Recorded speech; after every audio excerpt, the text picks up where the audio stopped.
Assalamu alaikum, welcome back to another video.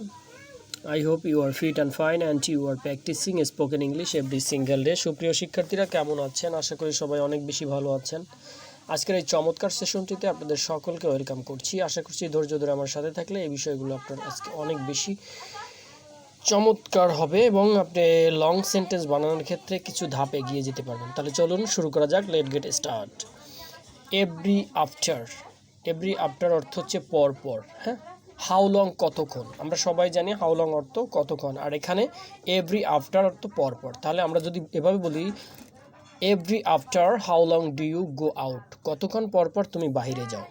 দেখেন তাহলে কি বলছি, every after how long do you go outside, কতক্ষণ পর পর তুমি বাইরে যাও। ডু যদি আপনি প্রশ্নবাদক করতে চান তাহলে সেন্টেন্সে অবশ্যই শুরুতে ডু নিয়ে আসতে হবে। ইউ ডু গো আউট এভাবে হবে না, ঠিক আছে? তাহলে আমি আবারও বলছি, যদি একটা সিম্পল সেন্টেন্স তৈরি করেন, আমরা যদি এটাকে আলাদা আলাদা করে ফেলি তাহলে আমরা এই শুধু ডু ইউ গো আউট, তুমি বাহিরে যাও, দেখেন হাউ লং কতক্ষণ, এভরি আফটার পর পর। তাহলে যদি আমরা পুরো সেন্টেন্সটা এভাবে বলি every after how long do you go out, কতক্ষণ পর পর তুমি বাহিরে যাও। দেখেন যদি আপনি এই সেন্টেন্সটা বুঝতে পারেন তাহলে নিচের সেন্টেন্সগুলো আপনার কাছে আরও সহজ হয়ে যাবে। তাহলে বলছি কি, every after how long do you eat, কতক্ষণ পর পর তুমি খাও। তাহলে কি বলছি, every after how long do you eat, কতক্ষণ পর পর তুমি খাও। দেখেন চমৎকার এই সেন্টেন্সগুলো আপনাকে অনেক বেশি স্পোকেনের জন্য গুরুত্বপূর্ণ ভূমিকা রাখবে। Every after how long do you smile, কতক্ষণ পর পর তুমি হাসো। তাহলে কি বলছি, এভরি আফটার, দেখেন এভরি আফটার পর পর, হাউ লং কতক্ষণ পর পর, ডু ইউ স্মাইল তুমি কতক্ষণ পর পর হাসো। Every after how long do you come, তাহলে আবারও বলছি এভরি আফটার পর পর, হাউ লং কতক্ষণ, ডু ইউ কাম কতক্ষণ পর পর তুমি আসো। Every after how long does he sit, এখানে ডাজ কেন হয়েছে আমরা সবাই জানি, এই ব্যবহারগুলো সম্পর্কে আবার বলে দিচ্ছি। এভরি আফটার পর পর, হাউ লং কতক্ষণ, ডাজ, যেহেতু third person singular number he রয়েছে তার জন্য ভার্বের সাথে ডু একটা ভার্ব এবং এর সাথে এস বা এস যুক্ত হবে, তাহলে ডু ডাজ হয়ে যাবে। হ্যাঁ, তাহলে ভার্বের সেকেন্ড ফর্ম হয়ে যাবে। তাহলে every after how long does he sit, কতক্ষণ পর পর সে বসে। এবার আমরা বলে থাকি এভাবে, every after how long does he do সাম, কতক্ষণ পর পর সে অঙ্ক কষে।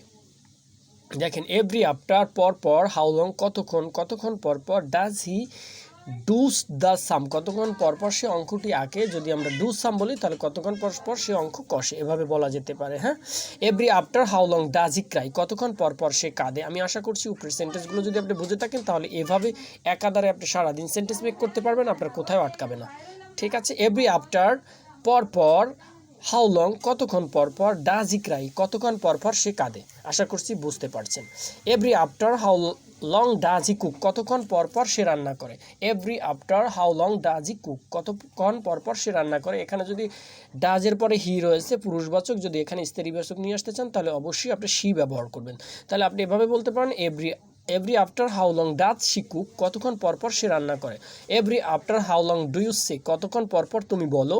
Every after how long do you say talk about him বা হার, কতক্ষণ পর পর তুমি তার সাথে কথা বলো, এভাবে বলা যেতে পারে।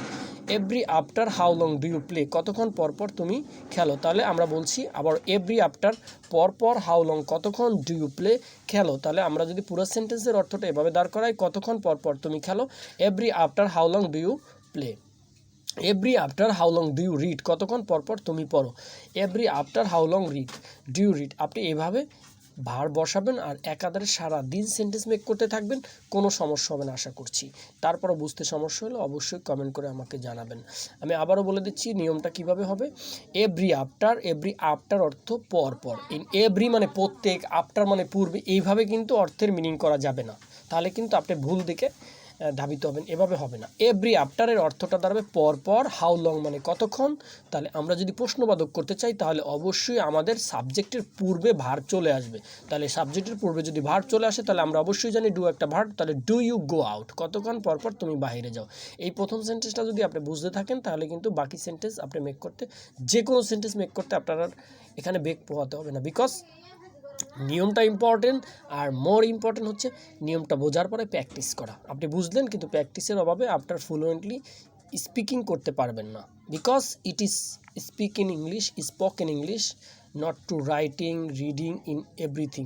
বাট আপনাকে প্রথম কাজটা হচ্ছে যে বুঝতে হবে, বোঝার পরে প্র্যাকটিসটা কন্টিনিউ করতে হবে, তাহলে এটি 2-3 মাসের মধ্যে ইনশাল্লাহ আপনি একজন সাবলীল স্পিকার হয়ে উঠতে পারবেন। সবাই ভালো থাকবেন, সুস্থ থাকবেন। আজকে এখানে শেষ করছি। আসসালামু আলাইকুম।